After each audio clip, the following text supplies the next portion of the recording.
সৌদামণি বাচ্চাটিকে শক্ত করে ধরেছে। বাচ্চাটির চোখ দুটিও ধীরে ধীরে সৌদামণির মতোই সাদা হয়ে গেল। এরপরে সৌদামণি তাকে বলল, তোকে আমার ভালো লেগেছে, খুব ভালো লেগেছে। তুই পারবি আমার জায়গা নিতে। যদি কেউ পারে সেটা তুই। ওকে আমার কাছে আসতেই হবে। এই পৃথিবীতে কেউ যদি ওকে আমার থেকে দূরে সরিয়ে রাখতে পারে, কেউ পারবে না, কেউ পারবে না যে ওকে আমার থেকে দূরে সরিয়ে রাখার চেষ্টা করবে।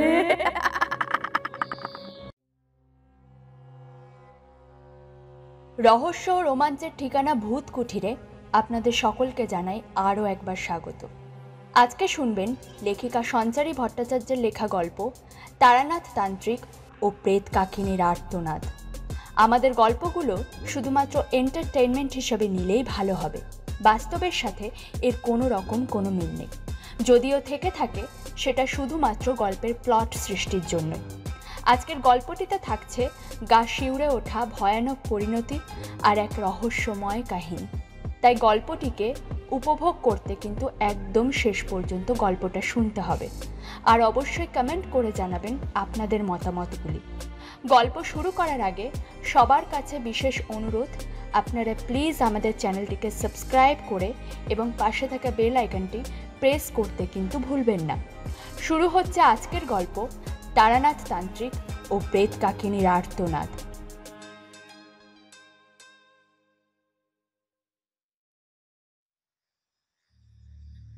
বিষয়টা দেখলে মনে হয় শাস্তি, কিন্তু আদেও শাস্তি নয়। কারণ এই শাস্তির মধ্যে লুকিয়ে রয়েছে আমাদের মুক্তি। তোর আত্মার বিনিময়ে আরেকটা আত্মা মুক্ত হবে, মুক্ত হব আমরা। একে একে এভাবে আমাদের মুক্তি ঘটবে। এতদিনের অভিশাপের কবল থেকে মুক্ত হব। তুই থাকবি আমাদের রক্ষা কবচ হয়ে। কেউ বলে আমরা বন্দী, কেউ বলে আমরা মুক্ত। আমাদের মধ্যে লুকিয়ে থাকা এই আর্তনাদ এক একটি করে প্রাণ হরণ করবে, শেষ করে দেবে সমস্ত কিছুকে। এই নিঃশেষিত হয়ে যাওয়ার মধ্যে দিয়েই তো আবার নতুন শক্তির জন্ম হবে। এই এই ধরে নিয়ে আয় ওকে, ধরে নিয়ে আয় বলছি। ওপাশ থেকে ভেসে আসতে লাগলো করুণ আর্তনাদের সুর। চাপা বেদনা বিহল কণ্ঠে কেউ যেন চিৎকার করে করে নিজের কষ্টের কথা জাহির করতে লাগলো। অথচ ওই আত্মাদের ভিড়ে এমন কেউ ছিল না যে এই মানুষটাকে রক্ষা করতে পারে। ছেড়ে দাও আমাকে, ছেড়ে দাও আমাকে। আমি না বুঝে চলে এসেছিলাম। আমার কোনো উদ্দেশ্য ছিল না। দয়া করো আমাকে। পুনরায় আত্মাদের ভিড়ের মধ্যে থেকে জাগরিত হলো এক সুগম কণ্ঠস্বর।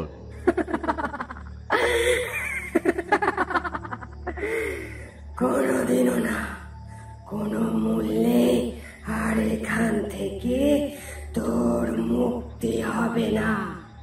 তুই নিজের আত্মার বিনিময়ে মুক্ত করবি আমাদের মধ্যে থেকে একজনকে। এখানে যাদেরকে দেখছিস তারা প্রত্যেকে তাদের আত্মার বিনিময়ে এইভাবে আমাদের মধ্যে থেকে একজন একজন করে প্রত্যেককে মুক্তির পথ দেখিয়েছে। একজনের প্রাণ হরণের মধ্যে দিয়েই তো ঘটবে আর একজনের মুক্তি। সামনে দাঁড়িয়ে থাকা মহিলাটি ঠক ঠক করে কাঁপতে লাগলেন, হাত জোর করে কাকুতি বিনতি করতে লাগলেন। আমাকে ছেড়ে দিন, আমি আপনাদের কাছে হাত জোড় করছি। আমি কিছু অনুভব করতে পারছি না, আমি আর কিছু অনুভব করতে চাই না। আমাকে ফিরে যেতে দিন, আমি কথা দিচ্ছি আমি আর কোনোদিনও এখানে আসবো না, কোনোদিনও আসবো না।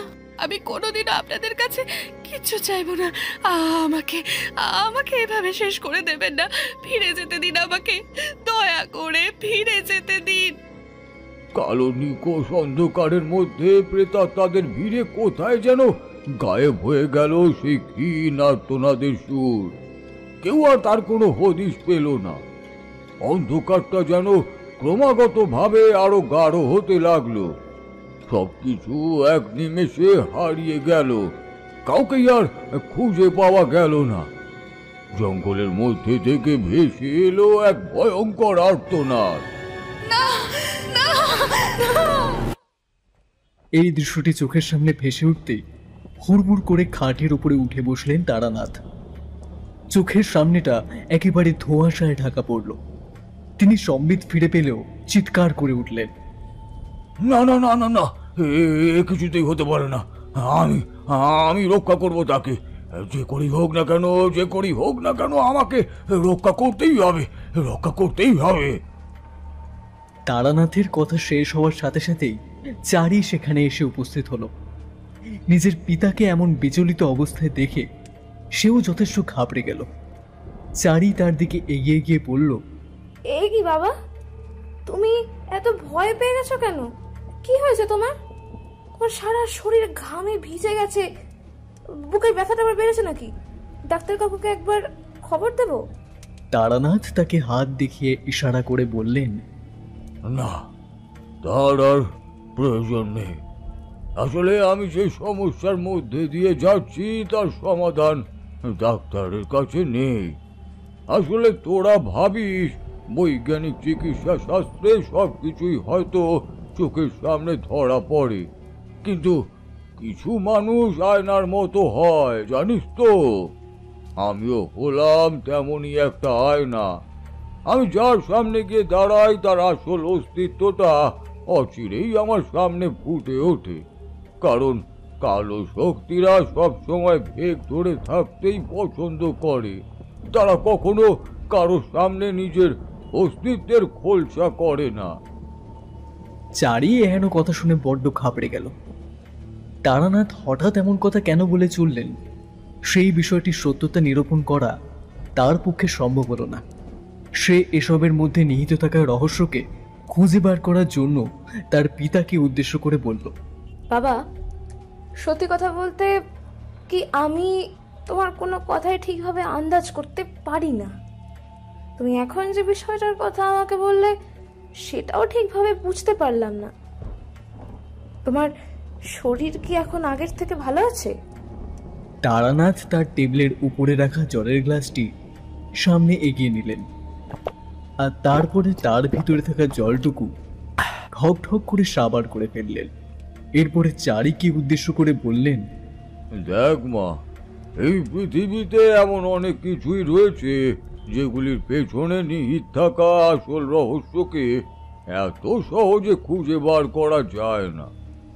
আজকে স্বপ্নের মধ্যে সেরকমই একটা ঘটনাকে পুনরায় বাস্তবে রূপান্তরিত হতে দেখেছি। যদি এই বিভীষিকা পুনরায় নিজের স্থান করে নেওয়ার চেষ্টা করে, তাহলে মানুষের আর রক্ষে থাকবে না, বুঝেছিস? তাই এইসবের থেকে যত দূরে থাকতে পারবি জানবি ততই মঙ্গল। তবে চিন্তার কোনো কারণ নেই, আমার শারীরিক অবস্থা এখন আগের থেকে অনেকটাই স্বাভাবিক হয়েছে। আচ্ছা, একটা কথা জিজ্ঞাসা করব তোকে। চারি মাথা নাড়িয়ে তারানাথকে হ্যাঁ বলল। বিভূতি আর কিশোরীর আজকে আসার কথা ছিল না? বাইরে তো দেখছি মেঘ করেছে। এখন তো কাল বৈশাখীর সময়, বিকেলের দিকে তো ঝড় বৃষ্টি প্রায় লেগেই থাকে। কি জানি ওরা দুটিতে মিলে ঠিকঠাক ভাবে পৌঁছতে পারবে কিনা। চারি তারানাথকে উত্তর দিতে যাবে তার আগেই দরজায় কড়া নাড়ার শব্দ হলো। এমন সময় চারি তাকে উদ্দেশ্য করে বলল, ওই দেখো বাবা, দরজায় কড়া নাড়ার শব্দ হয়েছে। মনে হচ্ছে কাকাবাবুরা এসে পড়েছেন। যাই, আমি গিয়ে দেখে আসি। চারি দরজার দিকে এগিয়ে এলো। সে যা ভেবেছিল ঠিক তেমনটাই। আমরা দুজনেই যথাসময়ে এসে উপস্থিত হলাম। আমি তাকে উদ্দেশ্য করে বললাম, আর বলো না বাবু, এই মঠ লেনের রাস্তা ধরে আসা বড়ই ঝক্কির কাজ। একে তো সরু রাস্তা, তার মধ্যে আবার জায়গায় জায়গায় জল জমে রয়েছে। অন্যদিকে বৃষ্টিরও শেষ নেই, মেঘ ঢেকে বৃষ্টি হয়েই চলেছে। অনবরত বৃষ্টির প্রভাবে রাস্তার মাঝে জায়গায় জায়গায় জল জমে গিয়েছে আর গর্ত হয়েছে। এইসব ডিঙিয়ে আসতে পারা কি কম ঝক্কির কাজ? তবে আমরা তো না এসেও থাকতে পারি না, তাই না? এই রবিবার দিনটা এলেই ঠাকুর মশাইয়ের কথা মনে পড়ে যায়। তাকে ছাড়া দিনটা যে একেবারে মাটি। পাশ থেকে কিশোরী বলে উঠল, একেবারেই ঠিক কথা বলেছ বিভূতি। যাক, এখন তাড়াতাড়ি ভিতরে চলো দেখি। এমনিতেই কাদা জল পেরিয়ে আসতে গিয়ে একেবারে নাজেহাল অবস্থা হয়েছে। তারপর যদি এখানে দাঁড়িয়ে থাকতে হয় তাহলে আর কোনো কথাই নেই।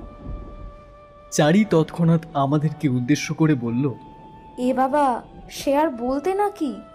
আপনারা তাড়াতাড়ি ভিতরে এসে বসুন কাকাবাবু, আমি বরং আপনাদের জন্য গরম গরম চা আর মুড়ি মাখার ব্যবস্থা করি। আপনারা নিশ্চিন্তে বসে খান আর বাবার সাথে গল্প করুন। বাবা একটু আগেই আপনাদের কথাই বলছিলেন, আপনারা কখন আসবেন সে কথাও জিজ্ঞেস করছিলেন তিনি। যাক, আপনারা যে সময় মতন এসে পড়েছেন এটাই অনেক, না হলে আরো বড় রকমের ঝড় বৃষ্টির মধ্যে পড়তে হতো। আমি চারির কথা শুনে একটু হেসে ফেললাম। এইটুকু বয়সে সে কি সুন্দর করে সাজিয়ে গুছিয়ে কথা বলতে পারতো, সত্যি দেখে শেখার মতন। আমিও কিশোরী তারানাথের ঘরের দিকে এগিয়ে গেলাম। ঘরের ভেতরে ঢুকে দেখলাম তিনি চুপ করে জানলার দিকে তাকিয়ে বসে রয়েছেন। তার গায়ে রয়েছে কালো আলখাল্লা। চিরকাল ওনাকে এই একই কাপড় দেখছি। ওনাকে জিজ্ঞাসা করলে উনি বলতেন,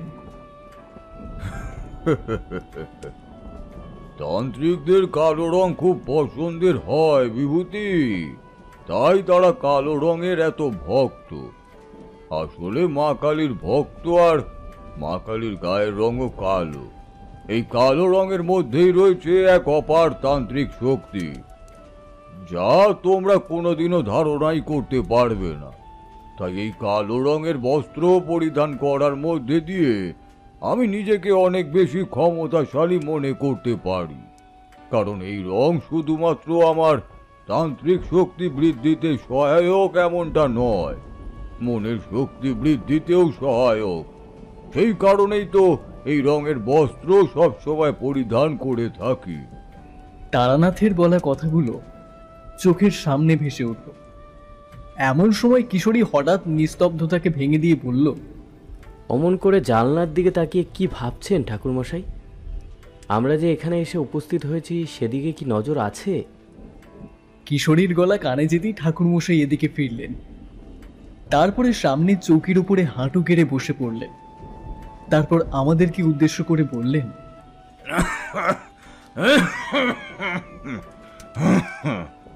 তোমরা যে আজকে ঝড় জল মাথায় নিয়েই আমার এখানে আসবে সে বিষয়ে আমি আগেই আন্দাজ করতে পেরেছিলাম। তোমরাও আমার মতন ঝুঁকি নিতে পছন্দ করো, কিন্তু আমি ভাবছিলাম অন্য কথা। তারানাথের মুখে এই কথাটি শোনার সাথে সাথেই আমিও কিশোরী নতুন করে চিন্তায় ডুবে গেলাম। মানুষটা খুব গভীর চিন্তায় নিমগ্ন না থাকলে এমনভাবে কোনোদিনও জবাব দিতেন না। ওনার মনের মধ্যে চলতে থাকা অশান্তির মেঘকে দূরে সরানোর জন্যই কিশোরী ওনাকে উদ্দেশ্য করে বলে উঠল, আমরা যখনই আপনার দরবারে আসি তখনই দেখি আপনি দুশ্চিন্তাগ্রস্ত হয়ে বসে রয়েছেন। তা আজকের এই দুশ্চিন্তা কোন বিষয়কে কেন্দ্র করে আবর্তিত হয়েছে জানতে পারি কি? কারণ আপনার মুখে চিন্তার ছায়া দেখতে একেবারেই ভালো লাগে না ঠাকুরমশাই। আপনি এতকাল মানুষের চিন্তা দূর করে এসেছেন, আর সারা জীবন ধরে কত রকমের কাজ করেছেন, কত দুর্দমনীয় কাজে পরিণতি দিয়েছেন, বহুবার নিজে হেরেও গিয়েছেন, তবুও মনে শক্তিকে হেরে যেতে দেননি। এটাই তো আপনার আসল পরিচয়। আপনার এই গুণটাই তো আমাদের প্রভাবিত করে। আর আজকে কত মানুষ আপনার কাছের থেকে জ্যোতিষবিদ্যা দ্বারা সহায়তা পাচ্ছে, সে কথা একেবারেও ভেবে দেখেছেন কি?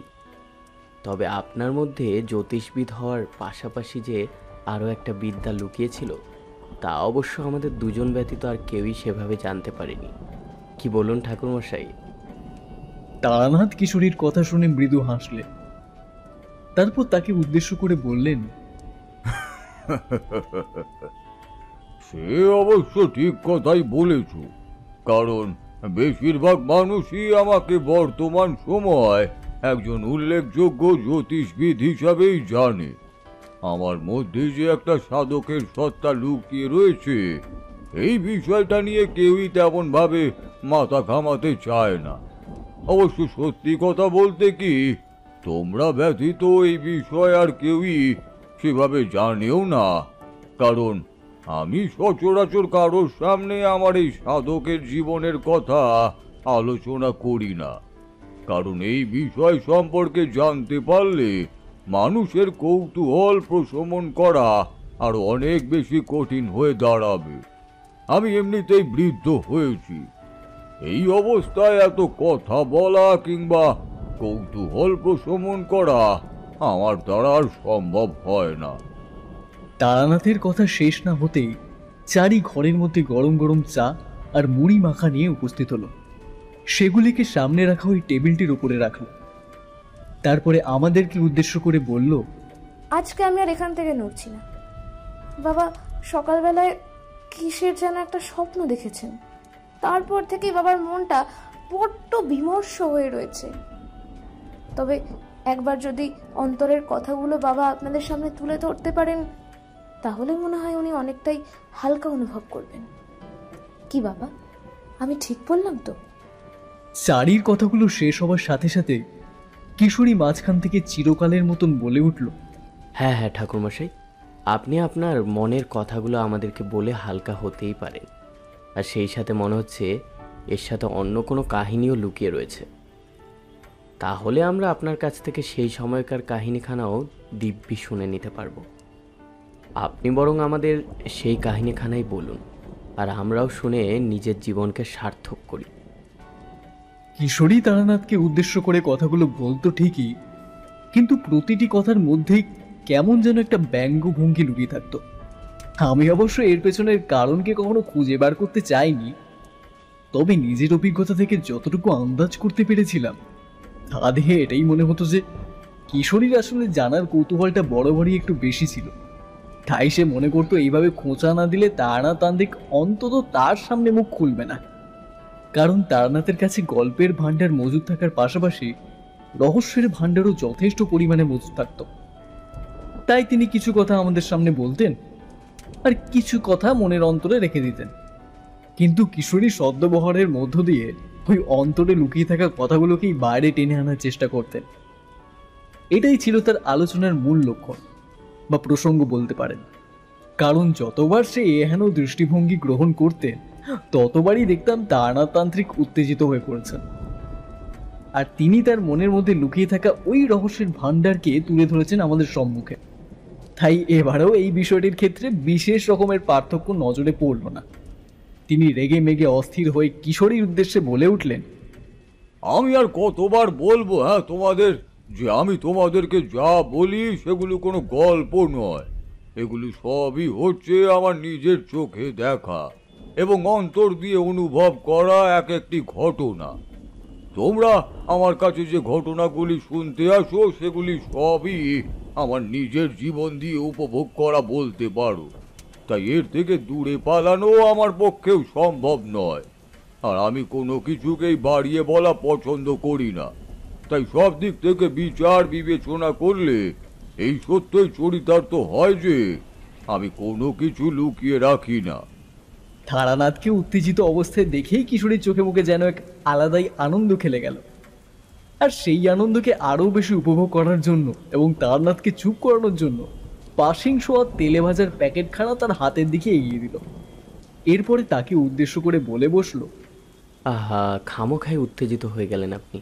ঠাকুরমশাই, আমি আপনাকে একেবারেই উত্তেজিত করতে চাইনি, কেবলমাত্র জিজ্ঞাসা সূচকে সন্দিহান করার জন্যই আপনার সামনে কয়েকটা প্রসঙ্গ রেখেছিলাম মাত্র। আপনাকে কি আর সাধারণ মানুষ বলে ভাবি?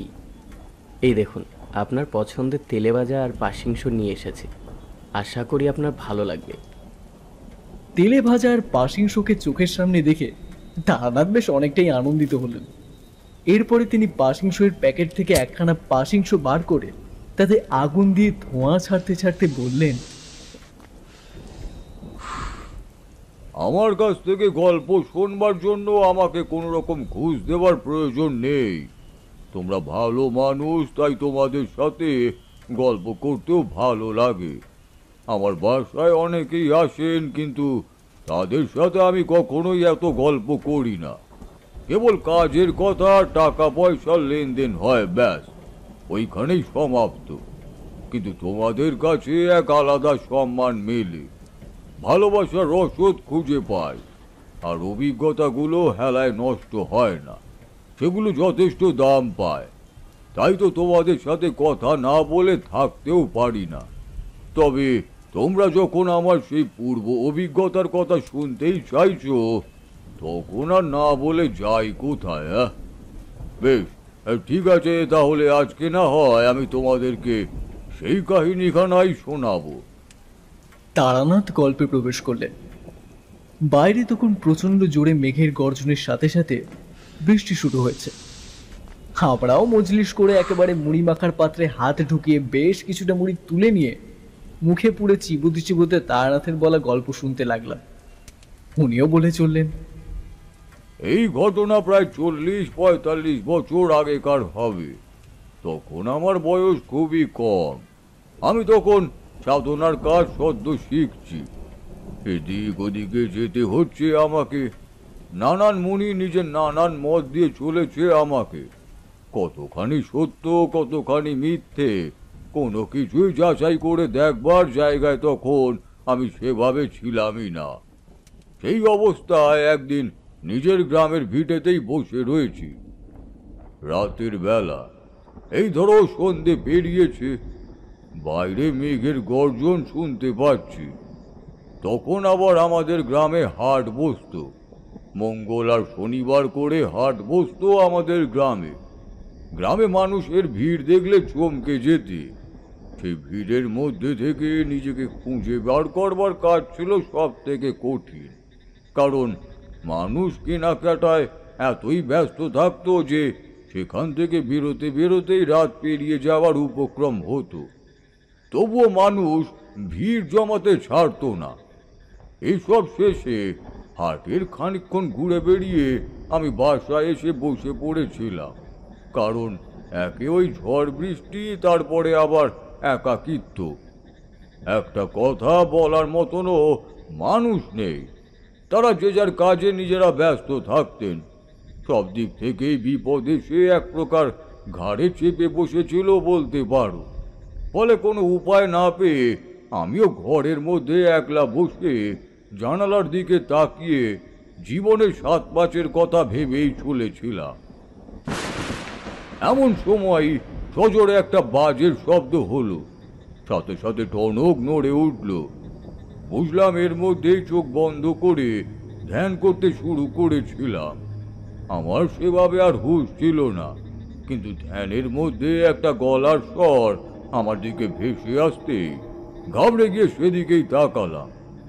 দেখলাম একজন রোগা পাতলা লোক আমার দরজার ঠিক সামনেটা এসে দাঁড়িয়েছেন। বৃষ্টিতে তার শরীরটা একেবারে ভিজে জবজবে করছে। আমি আর কথা না বাড়িয়ে তার দিকে এগিয়ে গেলাম। কি ব্যাপার, এরকম অবস্থা এখানে এসেছেন? কে আপনি, আর কি করতেই এখানে এসেছেন? আপনি কি কিছু বলবেন আমাকে, নাকি কাউকে খুঁজতে এসেছেন? কিছুই তো বলছেন না আপনি। কি হলো? নিন, ওখানে দাঁড়িয়ে দাঁড়িয়ে ভাবতে হবে না, আপনি বরং ভিতরে আসুন। কি বলার আছে আমাকে বলুন দেখি এবার। লোকটি ঘরে ঢুকতেও পারলেন না। তার পূর্বেই দাওয়ার সামনে দাঁড়িয়ে বমি করতে শুরু করলেন। দেখলাম তার বমি থেকে রক্ত বেরিয়ে আসছে। মানুষটা রক্ত বমি করছে কেন? কি কারণ থাকতে পারে এর পিছনে? এই বিষয়ে ভাবতে গিয়ে আবারও চিন্তার মধ্যে নিমজ্জিত হয়ে পড়লাম। তারপরে কোনো ক্রমে লোকটিকে সামলে ঘরের ভিতরে নিয়ে এসে বসালাম। এরপর তার দিকে জলের পাত্রটা এগিয়ে দিতেই তিনি চোখে মুখে সামান্য জল দিলেন, আর তারপর বাদ বাকি জলটুকু এক ঢোকে গিলে ফেললেন। ওনাকে দেখে সত্যি আমার ভীষণই অন্যরকম মনে হচ্ছিল। কি যে হয়েছে তার কোনো হদিশই খুঁজে বার করতে পারছিলাম না। শেষকালে লোকটি মুখ খুললেন, আর আমিও বলতে পারো যে হাঁপ ছেড়ে বাঁচলাম। আমার নাম বিনয় চরণ মল্লিক। আমি সাজিপুর গ্রাম থেকে এখানে আসছি। এক জনৈক ভদ্রলোকের কাছ থেকে আপনার ঠিকানাটি পেয়েছি। সেই ঠিকানাটি সংগ্রহ করেই এখানে এসেছি। অনেক কষ্টে আপনাকে পেয়েছি। এবারে আপনাকে সাথে না নিয়ে আমি কিছুতেই সাজিপুরে ফিরে যাব না। আমি লোকটিকে বললাম, আপনি তো ভাই আজব লোক মশাই। আমি কি করতে আপনার সাথে সেখানে যাব? হ্যাঁ, আমার কি খেয়ে বসে আর কোনো কাজ নেই নাকি? আপনি বলবেন আর আমি আপনার সাথে সেখানে চলে যাব? আরে বাবা, আপনাকে কারণ খানা তো জানাতে হবে নাকি?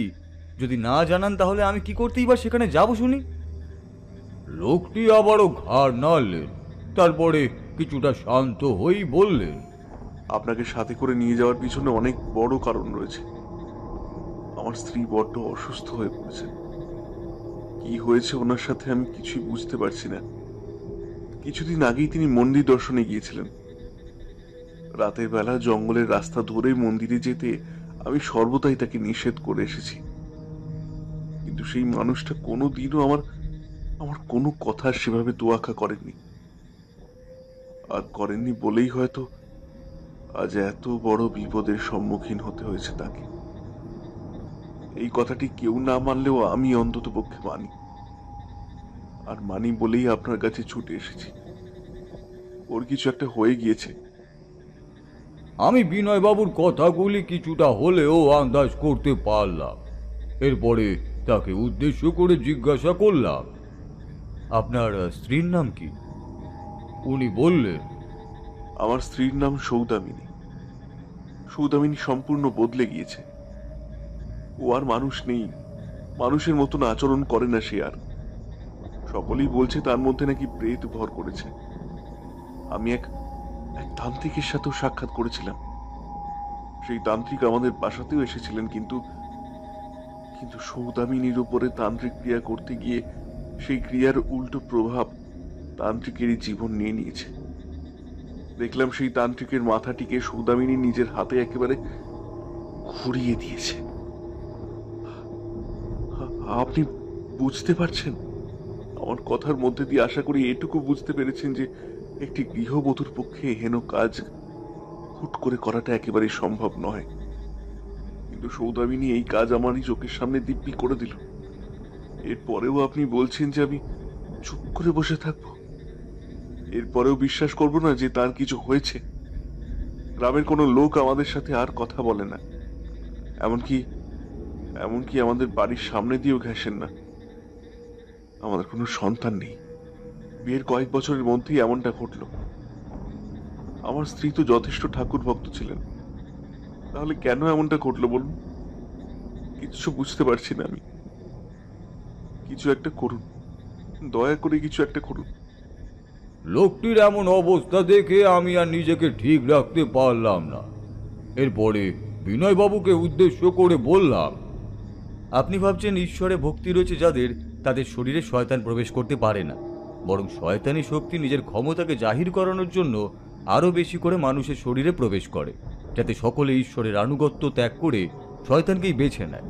শয়তান নিজের ক্ষমতা প্রতিস্থাপনের উদ্দেশ্যেই এমনটা করে থাকে। এটা ভুলে যাবেন না। এই ক্ষেত্রে বিষয়টা কিছুটা তেমনই হয়েছে। আপনার স্ত্রী সৌদামণির অতিরিক্ত ঈশ্বরে ভক্তি কোথাও না কোথাও এসে পর্যুদস্ত হয়েছে, নিজের শক্তিকে হারিয়ে ফেলেছে, আর ঠিক সেই কারণেই এমনটা হয়েছে। তবে এর পিছনে লুকিয়ে রয়েছে আরও অনেক রহস্য। সেগুলোই গ্রামে গিয়েই আমাকে জানতে হবে। গ্রামে না গেলে আমি জানতে পারবো না। আসলে এত সহজে সবটা বলা যাবে না। অনেকগুলি ছোট ছোট ঘটনার সমন্বয়ের দ্বারাই আখেরে এই বড় ঘটনাটি ঘটেছে। সেদিন রাতটা আমরা বাড়িতেই রইলাম। রাতের অন্ধকার কেটে গেল। ধামাচাপা পড়ে যাওয়া সবকিছু আবার নতুন করে সামনে আবির্ভূত হতে শুরু করলো। সকালে সূর্যের আলো চোখের সামনে জমে থাকা সমস্ত অন্ধকারকে দূরে সরিয়ে দিল। তবে সেদিন রাতটা আমি কিছুতেই ঘুমাতে পারলাম না। এরপরে আমি বিনয়বাবুকে সাথে করে এগোতে শুরু করলাম। গ্রামের দিকে এগোনোর সময় বিনয়বাবুকে কয়েকটি কথা জিজ্ঞাসা করলাম। আচ্ছা, আপনাদের গ্রামে কোনো একটা মন্দিরের কথা বলছিলেন না? ওই মন্দিরটা কি গ্রাম থেকে অনেক দূরে? মানে ওই মন্দিরে যেতে আসতে কি জঙ্গলের রাস্তাটাই অতিক্রম করতে হয় নাকি অন্য কোনো রাস্তা আছে? বিনয়বাবু আমাকে পাল্টা জবাব দিলেন। আপনার কি মনে হয় বলুন তো, আমি আমার স্ত্রীকে ইচ্ছে করেই বিপদের মধ্যে ঠেলে দিয়েছি? কোনো স্বামী কি চায় তার স্ত্রীকে বিপদে ফেলতে? আমার স্ত্রী নিজের মর্জির মালিক বলতে পারে। সে কি করবে না করবে এসব ব্যাপারে তার একার সিদ্ধান্তই যথেষ্ট। আমি একজন ছোটখাটো ব্যবসায়ী মাত্র, তবে দীর্ঘদিন ধরে আমাদের কোনো সন্তান হয় না। আমি ছেলে মেয়ের মধ্যে কোনো তফাৎ দেখি না। এই ছেলেই হোক কিংবা মেয়ে, এই নিয়ে আমার কোনো ভাবনা নেই।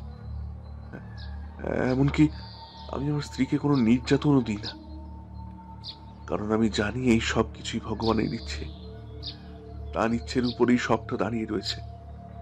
আমি কোনোভাবেই তার ইচ্ছেকে পরিবর্তন করতে পারবো না। সময়ের আগে কোনো কিছুই হবে না, এই কথাটা আমি আমার স্ত্রীকে অনেকবার বোঝানোর চেষ্টা করেছিলাম, কিন্তু সে বোঝেনি। সে ঈশ্বরের বড্ড বিশ্বাস করে, তাই প্রতি শনিবার করে বটতলার ওই কালী মন্দিরে যাবেই। সেদিনও গিয়েছিল, তবে সেই দিনটি ছিল এক ঝড় বৃষ্টির রাত। আর তার পাশাপাশি গ্রামের লোকেরা বলল সেই দিনটা নাকি কালো অমাবস্যার রাত ছিল। ওই রাতে নাকি ওই জঙ্গলের ভেতরে নানান রকমের বিদেহী আত্মাদের উপদ্রব শুরু হয়। ওই জঙ্গলটা নাকি নাকি এমনিতেই অভিশপ্ত।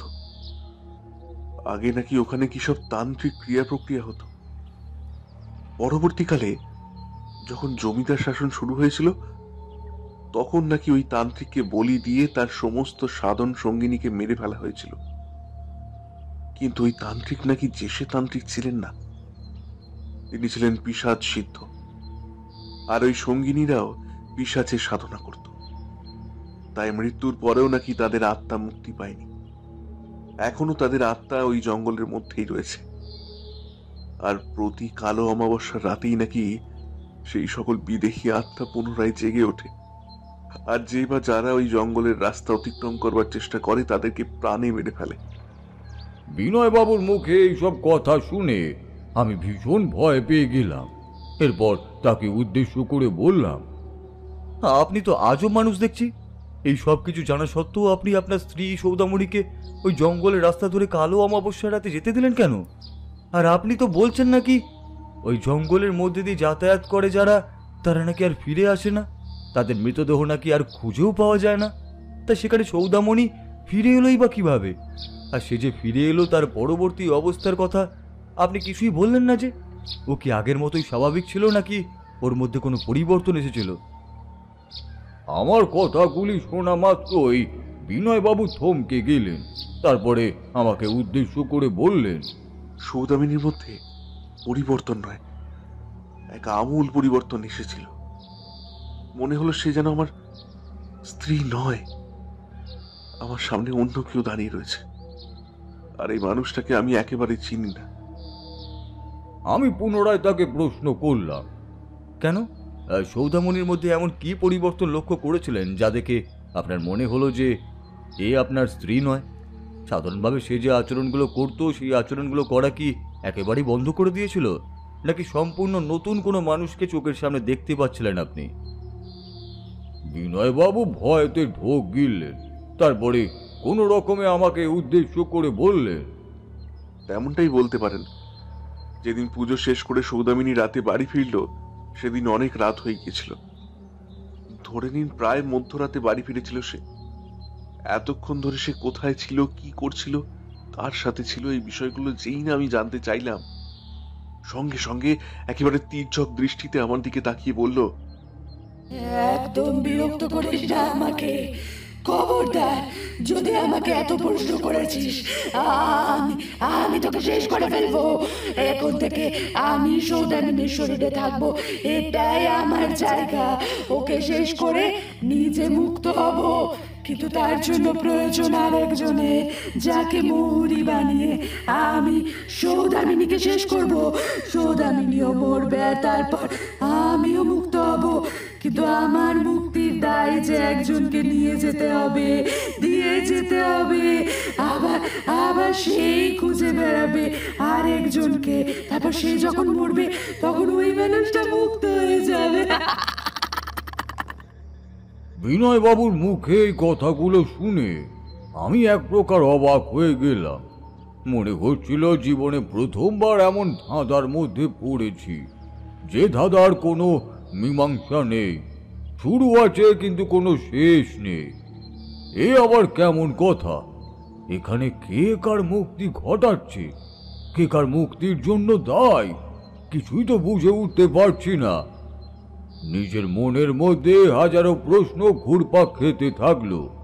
তারপরে আমি পুনরায় বিনয় বাবুকে উদ্দেশ্য করে জিজ্ঞাসা করলাম, বুঝতে পেরেছি, কোনো আত্মা ওর শরীরের মধ্যে প্রবেশ করেছে।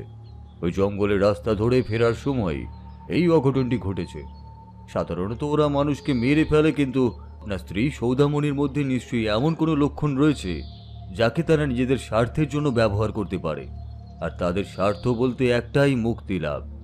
এই মুক্তি লাভের প্রক্রিয়া চরম ভয়ঙ্কর। ভাববেন না একদিনে সে সৌদামণিকে শেষ করবে, সে তিলে তিলে তাকে শেষ করবে। আর তার সেই কষ্টটা আপনারা চোখের সামনে দেখেও কিছুই করতে পারবেন না। এটাই হচ্ছে সব থেকে বড় সত্য।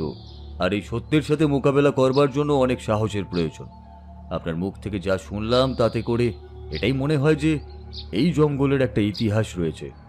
সে যাই হোক না কেন, সৌদামণিকে বর্তমান অবস্থা থেকে রক্ষা করতে হবে। জানি না ওই আত্মা ঠিক তার উপরে কতখানি প্রভাব বিস্তার করেছে। সৌদামণি কি আর সুস্থ হতে পারবে?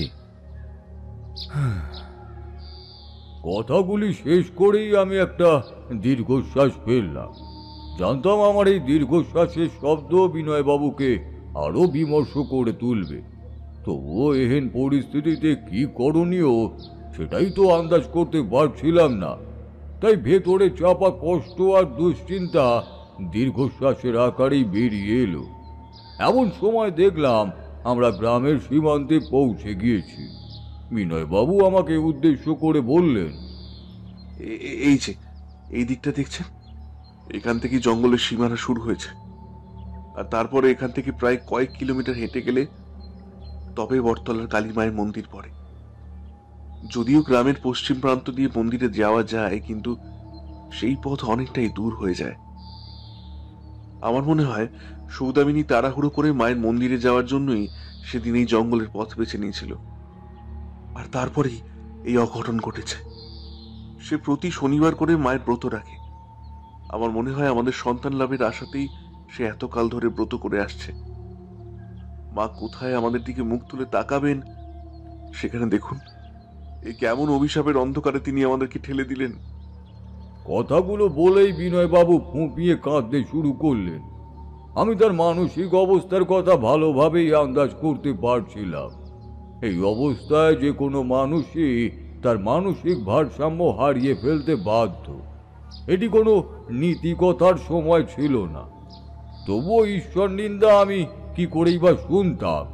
যেখানে আমি নিজেই মা কালীর উপাসনা করি, সেখানে তার সম্পর্কে এমন কথা আমার পক্ষে দাঁড়িয়ে দাঁড়িয়ে শোনা সম্ভব ছিল না। তাই আমি এর পরিপ্রেক্ষিতেই বিনয়বাবুকে উদ্দেশ্য করে বললাম, বিনয়বাবু, শুধু শুধু মা কালীকে দোষী সাব্যস্ত করবেন না। ঈশ্বর কোনোদিনও সন্তানের অমঙ্গল চান না।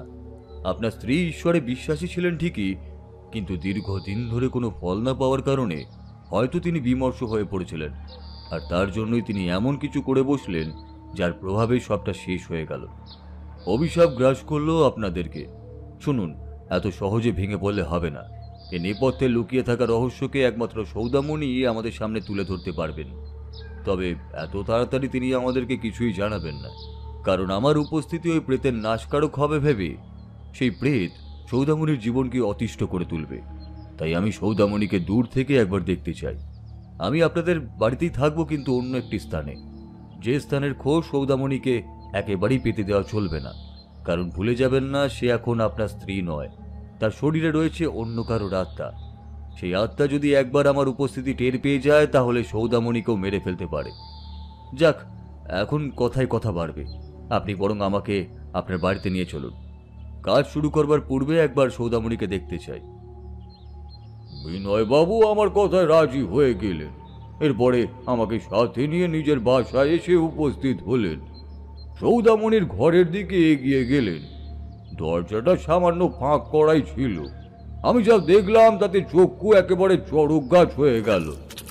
আমি দেখলাম সৌদামণি খাটের ওপরে হাঁটু গেড়ে বসে রয়েছে, আর তার সামনে পড়ে রয়েছে একটা মরা বিড়াল। সেই মরা বিড়ালটাকে নিজের নকল হাত দিয়ে ছিন্ন বিচ্ছিন্ন করেছে সে। এরপর তার পেটের ভেতর থেকে নাড়ি ভুড়ি বার করে মুখে পুড়ছে। এই বিভৎস দৃশ্য দেখে বিনয়বাবু চিৎকার করে উঠলেন। সাথে সাথেই আমি তার মুখটা চেপে ধরলাম। কি করছেন কি আপনি? আপনি তো নিজেও প্রাণে মরবেন আর আমাকেও মারবেন দেখছি। আর কতবার বলবো যে আপনার স্ত্রী এখন আর আপনার স্ত্রী নেই, তাকে আপনি অনেক কিছুই করতে দেখবেন।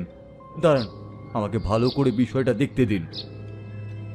সৌদামণি পিছন ফিরে বসে ওই মরা বিড়ালটার শরীর থেকে মাংস আর নাড়ি ভুড়ি ছিঁড়ে খাচ্ছিল। এমন সময় আমি আলতো করে দরজাটা ঠেলে ঘরের ভিতরে প্রবেশ করলাম। দেখলাম ঘরের ভেতরে থাকা আসবাবপত্রগুলো একেবারে ছড়িয়ে ছিটিয়ে পড়ে রয়েছে। মনে হলো যেন সেখানে কেউ তাণ্ডব নৃত্য করেছে। আত্মাটি যে সৌদামণির শরীরকে একেবারে গ্রাস করে ফেলেছে তা তার কার্যের মধ্যে দিয়েই পরিস্ফুট হয়ে গেল। আমি আরো কিছুটা এগিয়ে গেলাম। আমার কাছে ছিল এক বিশেষ মন্ত্রপুত জল। সেটিকে আসরিক শক্তিকে প্রত্যক্ষ করবার কাজে লাগানো হতো। অর্থাৎ কোনো স্থানে যদি কোনো অদৃশ্য শক্তি থাকে তাহলে ওই জল সেই শক্তিকে চোখের সামনে প্রকট করতে সহায়তা করত। আমি শিশিটা বার করে সামান্য কিছুটা জল নিয়ে বিভিন্ন দিকে ছড়িয়ে দিলাম। তবে সেই জলের সামান্যতম ফোঁটাও সৌদামণির শরীরকে স্পর্শ করল না, কারণ তাহলে বড় অনর্থ হয়ে যেত। আমি কি দেখলাম জানো বিভূতি? কথাটি বলেই তারানাথ থামলেন। আমাদের মুখ থেকেও আর কোনো কথা সরছিল না। ওনার প্রশ্নের কি মীমাংসা করব আমরা? আমাদের কতটুকুই বা ক্ষমতা ছিল?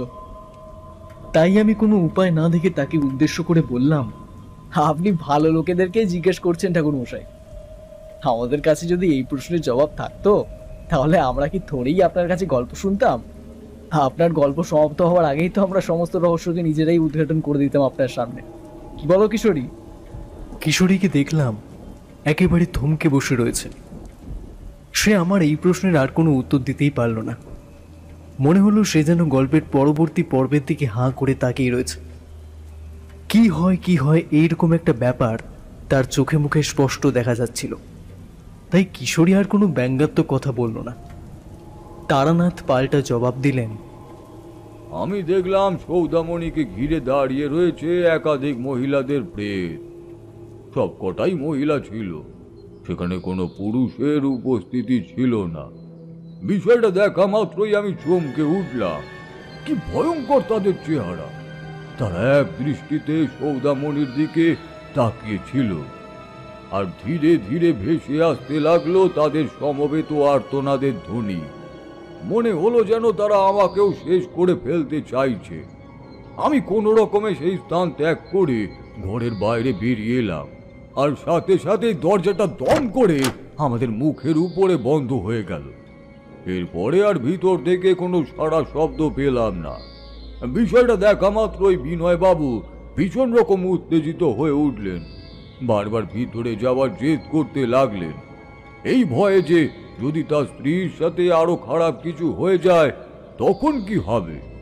কিন্তু আমি যা অবস্থা দেখলাম তাতে করে সৌদামণিকে রক্ষা করবার আর কোনো উপায়ই নজরে পড়ল না। অবশ্যকভাবে মৃত্যুর দিকে এগিয়ে যাচ্ছিল সে। তার মৃত্যু হয়ে উঠেছিল অবশ্যম্ভাবী, কারণ কোনো সাধারণ আত্মারা যে তার উপরে বশীকরণ করেনি এই বিষয়ে আমি নিশ্চিত ছিলাম। কিন্তু এমন ঘটনা ঘটলই বা কিভাবে? আমি বিষয়টা নিজে আন্দাজ করতে পারলেও বিনয়বাবুর বিমর্ষ চেহারাটার দিকে তাকিয়ে তাকে আসল রহস্যের কথা কিছুতেই জানাতে পারলাম না। তা না হলে মানুষটি যে আমার সামনেই মারা যেতেন। নিজের স্ত্রীকে তিলে তিলে মরতে দেখে কি কোনো স্বামী ভালোভাবে থাকতে পারে? হে, কোনো দিনও পারে না। তাই আমি বিনয়বাবুকে উদ্দেশ্য করে বললাম, বিনয়বাবু এত ঘাবড়ে যাবেন না, সে আমাকে দেখতে পায়নি। আপনি কিচ্ছু চিন্তা করবেন না। আমি আপনাকে যেভাবে বলছি সেইভাবে কাজগুলো করবেন। সামনেই রয়েছে আরও একটা অমাবস্যা, তার পূর্বেই এমন কিছু ঘটবে যেটা আপনি কল্পনাও করতে পারছেন না। তবে আপনার কাছে একটা অনুরোধ, আপনি আপনার স্ত্রীকে একা রাখবেন না, আপনি নিজেও ঘরে থাকবেন না, কোনো স্ত্রীলোককে এই ঘরে রাখবেন। কারণ যারা আপনার স্ত্রীর ওপরে কাবু করেছে তারা প্রত্যেকেই স্ত্রী, তারা কোনো পুরুষের উপস্থিতি বরদাস্ত করতে পারবে না। আমি এই ঘরে আসবো না, যা করতে হবে বাইরে থেকেই করতে হবে। এই গোটা ব্যাপারটা সন্দিহান করতে হবে। আমি যা দেখার দেখে নিয়েছি, এই বিষয়ে এক্ষুনি আপনাকে সবটা বলা সম্ভব নয়, তবে পরিস্থিতি যথেষ্ট সঙ্গীন। আমি আপনার স্ত্রীকে রক্ষা করতে পারবই, এমনটা কথা দিতেও পারছি না। তাই আপনি ঈশ্বরের উপরে ছেড়ে দিন, যদি সম্ভব হয় তাহলে তিনিই রক্ষা করবেন। নিজের ভালোবাসার উপরে আর ঈশ্বরের উপরে ভরসা রাখুন বিনয়বাবু। এই কথাগুলো বলেই আমরা সেদিন ওই স্থান ত্যাগ করলাম। বিনয়বাবুর ঠাকুর ঘরের পাশেই একটা ছোট্ট ঘর ছিল। বাড়িতে ঠাকুরের উপস্থিতি থাকা সত্ত্বেও কিভাবে যে এমন দুর্ঘটনা ঘটল তা আমি কল্পনাই করতে পারলাম না।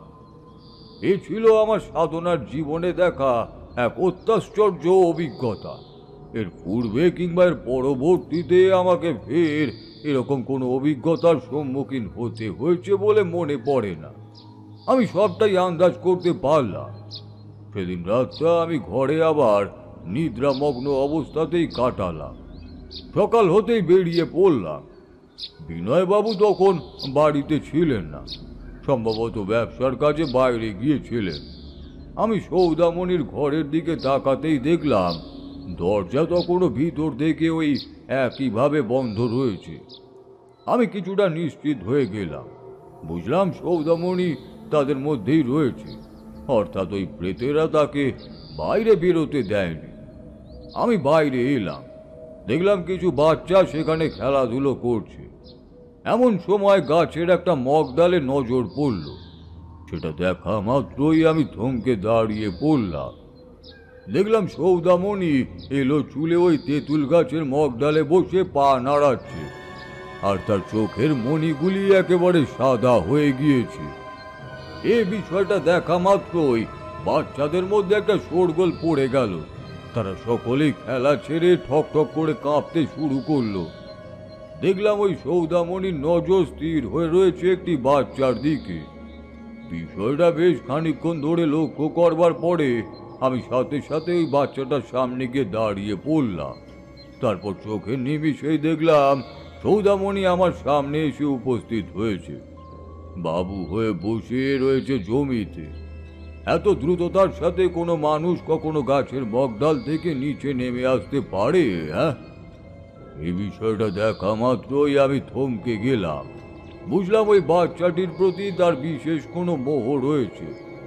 হতে পারে নিজের কোনো সন্তান না থাকবার দরুন সে এমনটা করছে, কিন্তু বিষয়টা অন্য কিছু ভাবেই ধরা পড়ল। এমন সময় দেখলাম সে উঠে দাঁড়িয়েছে, তার পা দুখানা জমির সাথে লেগে নেই, বাতাসে ভাসছে তার দেহটা।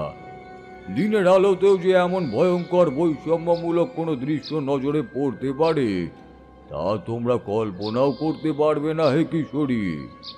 মনে হলো যেন কোনো অত্যাশ্চর্য শক্তি আমাকে ওই স্থান থেকে দূরে ছুঁড়ে ফেলে দিল। আমি নিজের সর্বশক্তি প্রয়োগ করেও নিজেকে ধরে রাখতে পারলাম না।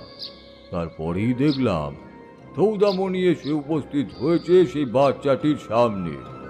বাচ্চাটি একটি দেওয়ালের সাথে সে দিয়ে ঠক ঠক করে কাঁপছে। সৌদামণি বাচ্চাটিকে শক্ত করে ধরেছে। বাচ্চাটির চোখ দুটিও ধীরে ধীরে সৌদামণির মতোই সাদা হয়ে গেল। এরপরে সৌদামণি তাকে বলল, তোকে আমার ভালো লেগেছে, খুব ভালো লেগেছে। তুই পারবি আমার জায়গা নিতে। যদি কেউ পারে সেটা তুই। ওকে আমার কাছে আসতেই হবে। এই পৃথিবীতে কেউ যদি ওকে আমার থেকে দূরে সরিয়ে রাখতে পারে, কেউ পারবে না, কেউ পারবে না। যে ওকে আমার থেকে দূরে সরিয়ে রাখার চেষ্টা করবে। এই বলেই দেখলাম একটা বিকট হাসি হেসে সৌদামণি টেরিয়ে আমার দিকে তাকাচ্ছে। এরপরে সে আমাকে উদ্দেশ্য করে বলল, তাকে তাকে আমি আমার পথ থেকে সরিয়ে দেব। আমার ক্ষমতা সম্পর্কে আশা করি অনেকটা ধারণা হয়ে গেছে। আমার ঘরের মধ্যে ঢোকার সাহস তোকে কে দিয়েছে?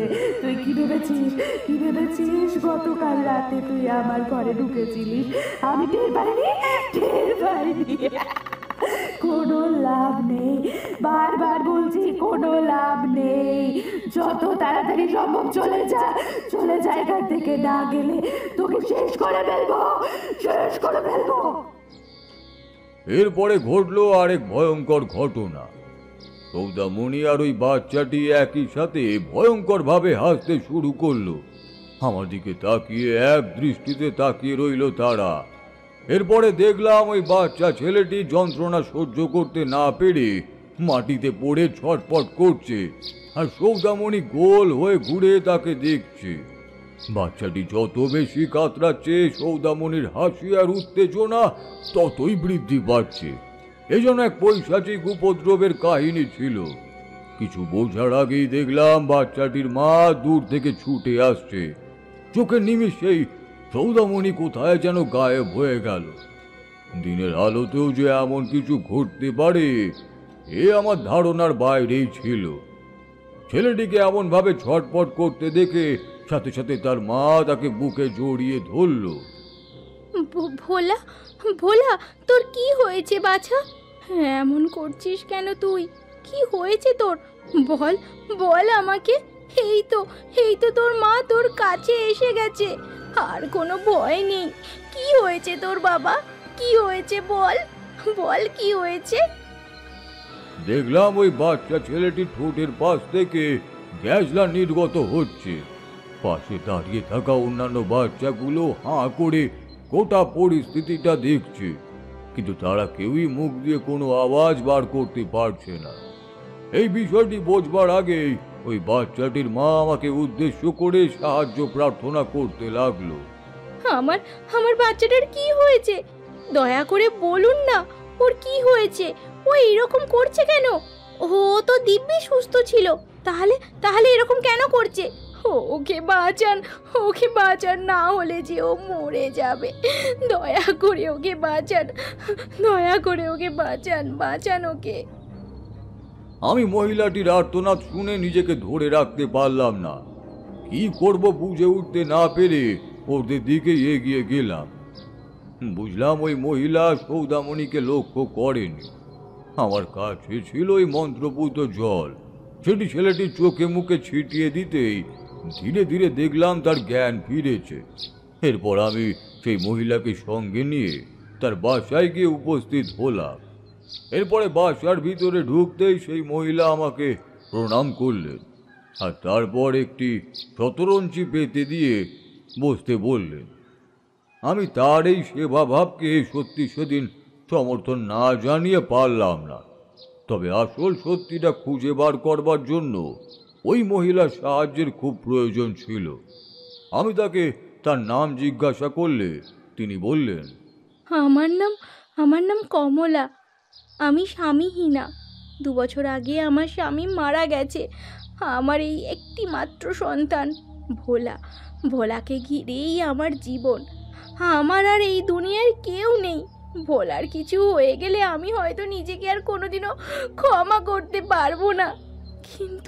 কিন্তু ওর কি হয়েছে বলতে পারেন?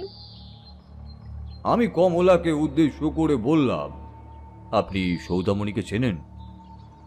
আমার মুখে সৌদামণির কথা শোনার সাথে সাথেই কমলা আমাকে উদ্দেশ্য করে বলল, আমার ছেলের মুখে তো সৌদামিনীর কথা প্রায় শুনতে পাই, কিন্তু কি ঘটেছে বলুন তো? ওরা সব সময় দেখি সৌদামিনীকে ভয় পায়।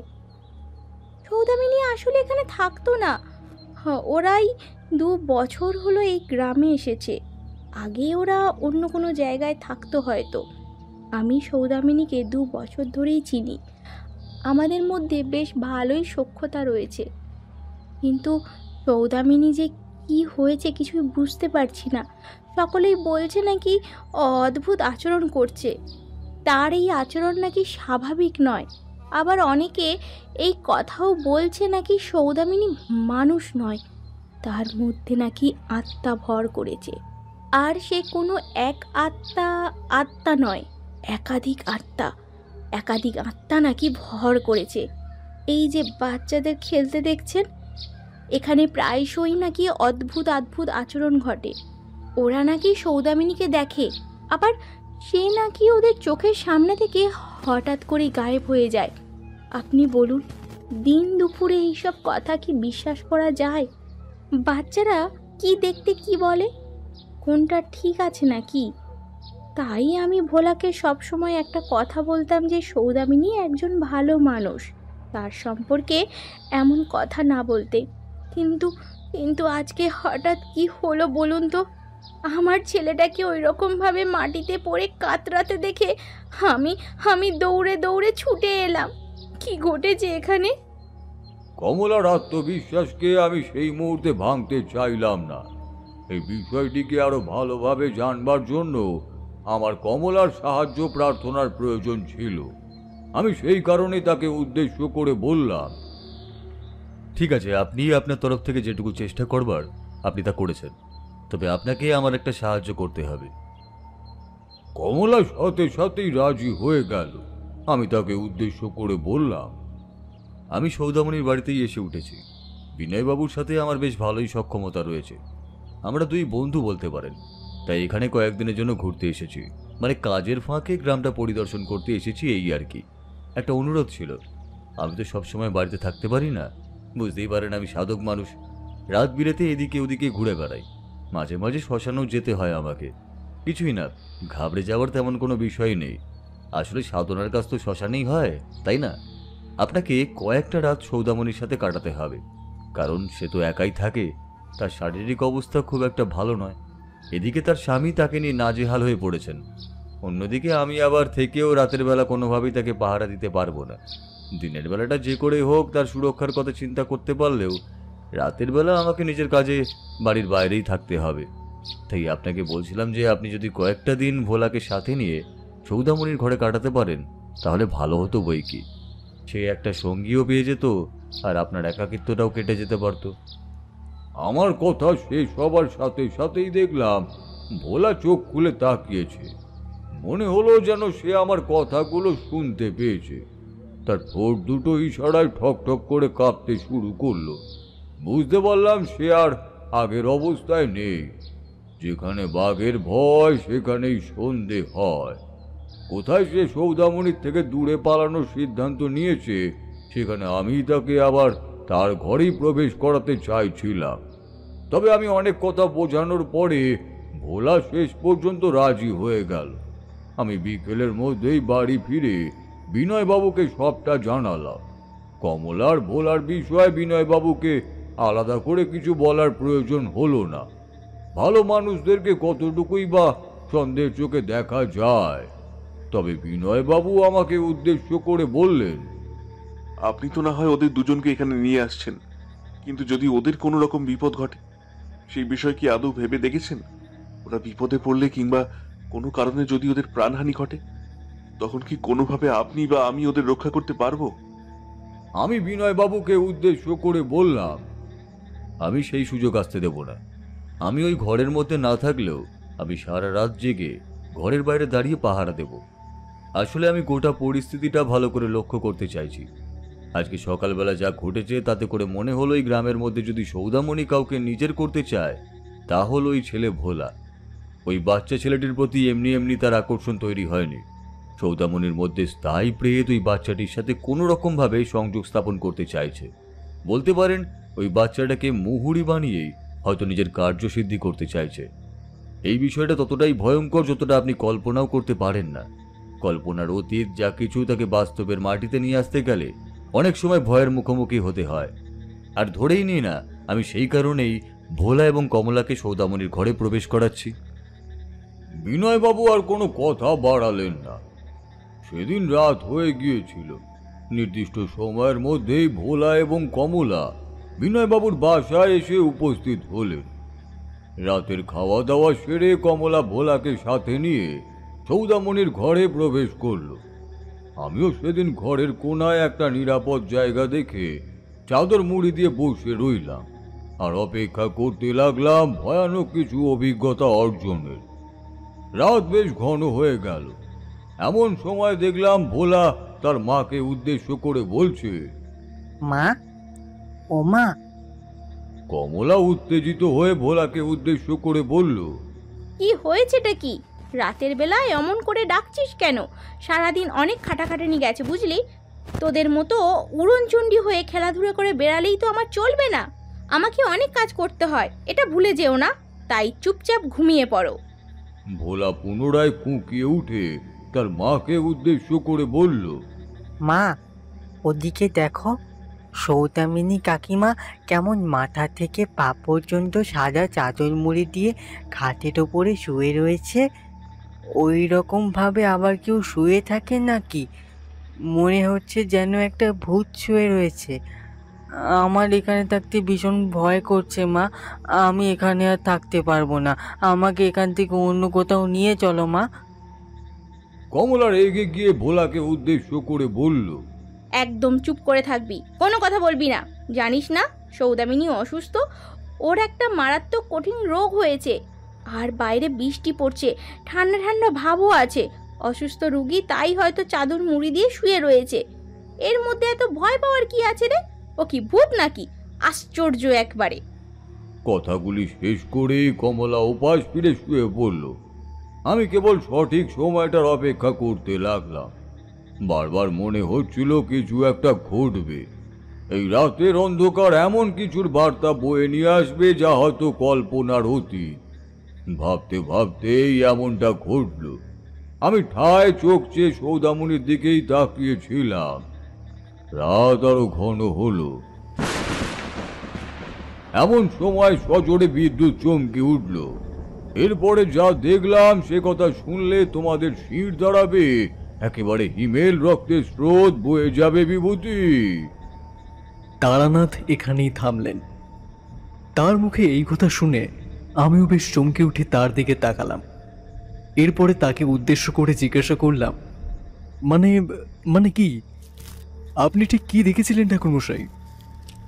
ঠাকুরমশাই পুনরায় আরেকখানা পাশিংশ ধরিয়ে ধোঁয়া ছাড়তে ছাড়তে বলতে শুরু করলেন, আমি দেখলাম সৌদামণি এসে ভোলার পেটের উপরে বসেছে। তার দৃষ্টি একেবারে স্থির হয়ে রয়েছে ভোলার মুখের দিকে। ভোলার মুখের দিকে কাপড়টা সরাতেই ভোলা ঠক ঠক করে কাঁপতে শুরু করলো। আমি ভাবলাম এবার হয়তো সবকিছু শেষ হয়ে যাবে। ভোলা সৌদামণির ওই ভয়ঙ্কর দৃষ্টির দিকে তাকিয়ে রইল। মুখ থেকে আর কোনো শব্দ বার করতে পারল না। কমলা পাশ ফিরে শুয়েছিল, তাই সে কিছুই আন্দাজ করতে পারল না। দেখলাম সৌদামণির চোখের মণিগুলো আবার একইভাবে সাদা হয়ে গেছে। সে খিলখিল করে ভোলার দিকে তাকিয়ে হাসছে আর বলছে, আমি এইবার তোকে হাতে পেয়েছি, এত সহজে তো ছেড়ে দেব না। তোকে এবার আমার সঙ্গে যেতে হবে, যেতেই হবে। যে করে হোক আমি তোকে নিজের সঙ্গে নিয়ে যাব, না হলে যে আমার আত্মার শান্তি হবে না।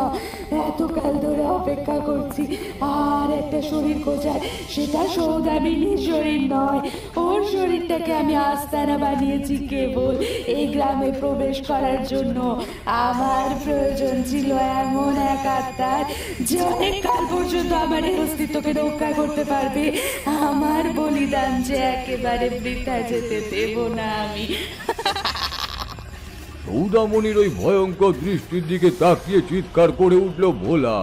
আর সাথে সাথে সৌদামণির শরীরে থাকা প্রেত তাকে সঙ্গে নিয়েই গায়েব হয়ে গেল। ভাবলাম সে হয়তো ভোলাকে সঙ্গে করে নিয়ে গেছে, কিন্তু দেখলাম ভোলা বিছানাতেই রয়েছে। গায়েব হয়ে গিয়েছিল সৌদামণি নিজে। ভোলা চিৎকার করে কাঁদতে শুরু করলো। মা, সে আমার চোখের সামনে বসেছিল। সৌদামিনী কাকিমা তো মানুষ নয়, সে ভূত। আমি সত্যি বলছি মা, তার চোখের মণি দুটো একেবারে সাদা হয়ে গেছে। মানুষের চোখের মণি ওই রকম হয় না মা। আমি তোমাকে বলছি মা, তুমি শোনো, আমার কথা বিশ্বাস করো মা। সৌদামিনী কাকিমা মানুষ নয়, সে মরে গেছে। আমি ভোলার মানসিক অবস্থার কথা বেশ ভালোভাবেই টের পাচ্ছিলাম, কিন্তু জানতাম কমলা সহজে বিশ্বাস করতে চাইবে না। সৌদামণি বাইরে বেরিয়ে তাণ্ডব করতে পারে এই ভেবে আমি সাথে সাথে ঘরের বাইরে এলাম। এমন সময় দেখি কমলা ভোলাকে সাথে নিয়ে ঘরের বাইরে বেরিয়ে এসেছে। মনে হয় তাদের মধ্যে কোনো আপেক্ষিক কথোপকথনের মধ্যে দিয়ে ভোলা তার মনের মধ্যে থাকা ভয় আর অস্থিরতাকে তার মায়ের সামনে প্রকাশ করতে সক্ষম হয়েছে বলেই কমলা ওই ঝড় বাদলের রাতে আমার মতোই বেরিয়ে এসেছে সৌদামণির সত্যিটা চোখের সামনে দেখবে বলে। বাইরে আসতেই কর্কর শব্দে আবারও বাসটা গর্জন করে উঠতেই সামনের দিকে নজর ঘোরালাম। দেখলাম সৌদামণির সামনের বাঁশ গাছটার একটা ডালের সাথে উল্টো হয়ে ঝুলছে। ওর পরনে রয়েছে একটি কালো রঙের আলখাল্লা, ওর হাত দিয়ে বেয়ে পড়ছে রক্তের স্রোত, চোখের মণি দুটো উল্টো হয়ে গিয়েছে, সাদা বর্ণ ধারণ করেছে তাতে। কমলা এতদিন ধরে এসবের কোনো কিছুই জানতো না, কিন্তু সেদিন চোখের সামনে দেখবার সাথে সাথে ওর শব্দ বেরোনো একেবারেই বন্ধ হয়ে গেল। ওর সাথে সাথে ভোলাকে টেনে নিল নিজের বুকের মধ্যে। আর সৌদামণি সেই সময় বিকট অট্ট হাসিতে ফেটে পড়ল। বিনয়বাবু ততক্ষণে গ্রামের বেশ কিছু মানুষকে ওই স্থানে নিয়ে এসে উপস্থিত হয়েছিলেন। আমি কিছু বলতে যাব তার আগেই সৌদামণির ভিতরে থাকা ওই প্রেতেরা একসাথে হাসতে আরম্ভ করলো। এরপরে সৌদামণি এক লাফে ওই গাছের থেকে নেমে ঠিক আমাদের সামনে এসে দাঁড়ালো।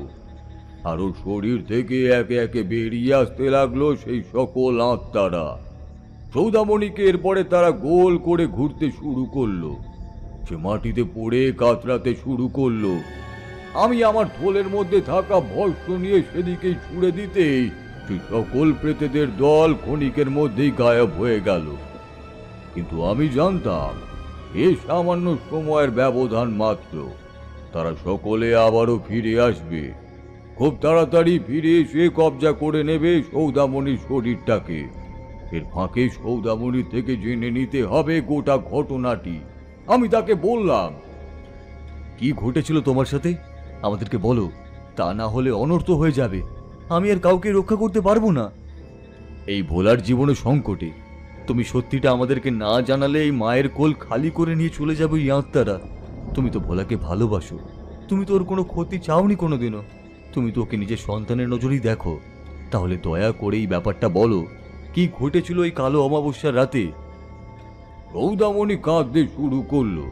ওর শরীরটা যন্ত্রণায় ছিঁড়ে যাচ্ছিল। ও ভোলার দিকে তাকিয়ে চোখ ভরা জল নিয়ে বলতে শুরু করলো, আমি নিঃসন্তান ছিলাম, তাই মায়ের সেবা করতে গিয়েছিলাম। সেদিনও রাতের বেলা আমি পুজো সেরে ওই জঙ্গলের মধ্যে দিয়ে ফিরছিলাম। এমন সময় একটি মহিলা আমার সামনে এসে উপস্থিত হলেন। কালো কাপড়ে ঢাকা ছিল তার চেহারা, আর পরনের বস্ত্রটিও ছিল এমনই কালো। আমি তার দিকে এগিয়ে গেলাম। কি অনাবশ্যক আকর্ষণী যে কাজ করছিল, নিজেকে কিছুতেই তার থেকে দূরে সরিয়ে রাখতে পারছিলাম না। সেদিকে এগিয়ে যেতেই আমাকে মহিলা বললেন, ভগবান এত সহজে তোর কথা শুনবে না। এতকাল ধরে তো তাকে ডাকছিস, শুনছে তোর কথা? তোর কথায় সে কানও দিচ্ছে না, এটা কিন্তু তুই মনে রাখিস। তোর কথা যদি সবার আগে কেউ শুনতে পারে তাহলে সে হলো শয়তান। শয়তান কোনোদিনও কাউকে একা করে দেয় না। শয়তানের কাছে সেই শক্তি রয়েছে যা তোকে তোর মনের ইচ্ছে পূরণে অনেকখানি সাহায্য করবে, এটা তুই মনে রাখিস। তবে শয়তানেরও কিছু প্রয়োজন আছে। তোকে তোর প্রাপ্তির বিনিময়ে শয়তানকে সেই জিনিসটা দিতে হবে। বল, তুই পারবি তো? শয়তানের হাতে তুলে দিতে পারবি তো সেই জিনিস যেটা সে চাইছে? বল আমাকে। আমি ওই মহিলাকে কিছু জবাবে বলার পূর্বেই তিনি আমার হাত ধরে টানতে টানতে জঙ্গলের আরো গভীরে নিয়ে যেতে শুরু করলেন। আমার সাথে যে কি হচ্ছিল আমি নিজেই বুঝতে পারছিলাম না। আমি এগিয়ে যাচ্ছিলাম সেটাও ঠিক করে বোঝাতে পারবো না। আমি এরপর বললাম, আপনি আমাকে কোথায় নিয়ে এসেছেন? মহিলাটি সামনের দিকে আঙ্গুল তুলে দেখালেন। সামনে দেখলাম ওনার মতোই কালো শাড়ি পরে বসে রয়েছে একাধিক মহিলা। তাদের সকলের চোখের রঙের মনি সাদা, আর তারা এক দৃষ্টিতে আমার দিকে চেয়ে রয়েছে। তাদের ওই দৃষ্টির দিকে তাকাতে আমার গলা শুকিয়ে এলো, কোনো শব্দ বের করতে পারলাম না। এমন সময় মহিলাটি আমাকে বললেন, যা, এগিয়ে যা, এদের মধ্যে থেকেই কাউকে বেছে নে। তুই যাকে বেছে নিবি সে প্রবেশ করবে তোর শরীরে। এরপরে সামনে পড়ে থাকা একটা ছোট ঘাসের টুকরো তুলে মুখে পুরে দিবি। সেটা পুরে দিতে পারলেই হলো, কোনো অসুবিধা হবে না। যা, এখনই কর এই কাজ। আমি কিছুই আন্দাজ করে উঠতে পারলাম না। এরপর সামনের দিকে এগিয়ে গিয়ে সেই ঘাসের টুকরোটি মুখে তুলে দিলাম, আরেকজন মহিলাকে নির্দিষ্ট করলাম। এরপর পেছনে দাঁড়িয়ে থাকা সেই মহিলা আবারও চিৎকার করে বললেন, এবারে ওর কানে কানে নিজের ইচ্ছের কথা বল, আর একজনের নাম নে যার বিনিময়ে ও তোকে তোর ইচ্ছে পূরণ করে দেবে, আর বিনিময়ে তুই তাকে ওর কোলে সঁপে দিবি। আমি তার কানে কানে নিজের সন্তান লাভের ইচ্ছার কথা রাখলাম। সাথে সাথে সেই মহিলা আমার দিকে আরো জোরালো দৃষ্টিতে তাকালেন। আমার শির দ্বারা বেহিমেল রক্তের স্রোত বয়ে গেল, মেঘ গর্জন করে উঠল। এরপর জানি না কিভাবে আমার মুখ দিয়ে একটা নাম বেরিয়ে এলো, ভোলা। এই নামটি শোনার সাথে সাথেই সেই মহিলা উঠে দাঁড়ালেন, আর পাশে বসে থাকা মহিলাগুলি চিৎকার করে আকাশের দিকে তাকিয়ে কাঁদতে শুরু করলেন। আর তাদের সকলের মুখে একটাই নাম তারা বারবার বলে চললেন, ভোলা, ভোলা, ভোলা।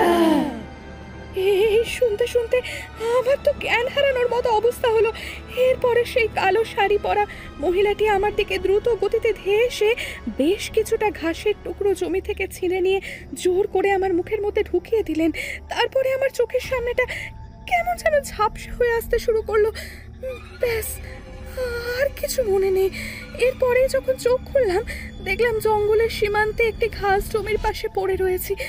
কোন জায়গায় গেছিলাম সেটা আন্দাজ করতে পারলাম না। শরীরের ভেতরটা কি অসম্ভব রকমের ভারী লাগছিল, মনে হচ্ছিল কয়েকশো কিলোর ওজন চাপিয়ে দেওয়া হয়েছে আমার উপরে। আমি কোনো ক্রমে টলতে টলতে সেদিন বাড়ি ফিরেছিলাম মাত্র। তারপর আমার সাথে কি কি ঘটেছে আমি জানি না। এই কথাগুলো বলা শেষ করতে না করতেই দেখলাম সৌদামণির দৃষ্টি আবার আগের মতন সাদা হয়ে গিয়েছে। সে কিছুই করতে পারল না, কারণ ততক্ষণে ওই আত্মারা আবার তার শরীরটাকে গ্রাস করে ফেলেছিল। আমি কমলাকে বললাম, এই মুহূর্তে ভোলাকে সাথে নিয়ে গ্রাম ছেড়ে পালিয়ে যাও, কারণ ওই আত্মারা একজনের বিনিময়ে আরেকজনকে মুক্ত করে। সৌদামণি নিজের সন্তানের কামনায় যার কাছে নিজের কথা রেখেছিল সে কোনো সাধারণ মানবী ছিল না, সে ছিল এক মৃত মহিলা। ও ছিল এক বিদেহী আত্মা। এরা এমনি এমনি মুক্তি হতে পারে না, এরা হাজার হাজার বছর ধরে এইভাবেই থেকে যায়। নিজেদের স্থানে একজনকে বসিয়ে তারপরে এরা এদের মুক্তির পথ প্রশস্ত করে। এটিকে তন্ত্রশাস্ত্রে উচাটন ক্রিয়া বলে। ওদের উপরে সে তান্ত্রিক উচাটন ক্রিয়া করেছিলেন। মৃত্যুর পূর্বে করা এই ক্রিয়া মৃত্যুর পরবর্তীতে ওই কারণেই এত ভয়ঙ্কর আকার ধারণ করে। এক্ষেত্রেও ঠিক তেমনটাই ঘটেছে বৈকি। ওই আত্মা এবারে ভোলাকে নিজের স্থানে বসিয়ে তারপরে মুক্ত হবে। সৌদামণির শরীরটাকে সে কেবলমাত্র নিজের আস্তানা হিসেবে ব্যবহার করেছে। যাও যাও, এবার পালাও, এই মুহূর্তে এখান থেকে ভোলাকে নিয়ে পালাও, তারপর অনেকদিন বাদেই ফিরো। সেদিন রাতে ভোলাকে নিয়ে কমলা পালিয়ে গিয়েছিল। আমি মন্ত্রক্রিয়া প্রয়োগের পরেও সৌদামণিকে বাঁচাতে পারি। কোনো ক্রমে সেই অভিশাপের হাত থেকে রক্ষা করবার উদ্দেশ্যে তাকে একটি কবচ দান করেছিলাম। তবে আমি জানতাম তার হাতে সময় বেশি নেই, কারণ আগামী অমাবস্যার মধ্যে ওই আত্মারা যদি ভোলাকে না পেত তাহলে তারা সৌদামণিকে নিজেদের সাথে করে নিয়ে যেত। কিছু প্রশ্নের উত্তর মেলে না। ওই দিন রাতটা ওইভাবেই কেটেছিল। পরের দিন সকালে বিনয়বাবু সৌদামণিকে সাথে করে ওই গ্রাম ছেড়ে অন্যত্র চলে যাওয়ার সিদ্ধান্ত নিয়েছিলেন, কিন্তু আমি পরে খবর পেয়েছিলাম যে রাস্তায় যেতে যেতেই নাকি কোনো রহস্যজনক কারণে সৌদামণি ও বিনয়বাবুর মৃত্যু হয়েছে। আমি এরপরও গ্রাম ত্যাগ করে চলে যেতে পারিনি। এরপরে এক সপ্তাহের মাথায় কমলা ভোলাকে নিয়ে আবারও গ্রামে ফিরে এসেছিল। কিন্তু সত্যি কথা বলতে কি, সৌদামণির মৃত্যুর মধ্যে দিয়েই যে ওই আত্মারা সন্তুষ্টি লাভ করবে, ওই গ্রাম ছেড়ে চিরকালের জন্য চলে যাবে, সেটি আমি নিজের সাধনা শক্তির দ্বারাই ঠিকই টের পেয়ে গিয়েছিলাম। এরপর আমি আর সেখানে থাকিনি। এক বিশেষ কাজে আমাকে আমার গ্রামে প্রত্যাবর্তন করতেই হয়েছিল। এই ছিল সেই কাহিনী। কেমন লাগলো তোমাদের এই কাহিনী? দেখলাম ঠাকুরমশাইয়ের চোখের পাতা ভিজে গিয়েছে, তাই এই শোক স্তব্ধ মুহূর্তে ওনাকে আর বিব্রত করলাম না। আমিও কিশোরী মঠ লেনে রাস্তা ধরে হাঁটতে হাঁটতে বাড়িতে ফিরে এসেছিলাম। বাড়ি ফিরতে অনেকটাই রাত হয়ে গিয়েছিল, তবে আমাদেরও মন সৌদামিনীর ওই কাহিনী শুনে অনেকটাই ভারাক্রান্ত হয়ে পড়েছিল।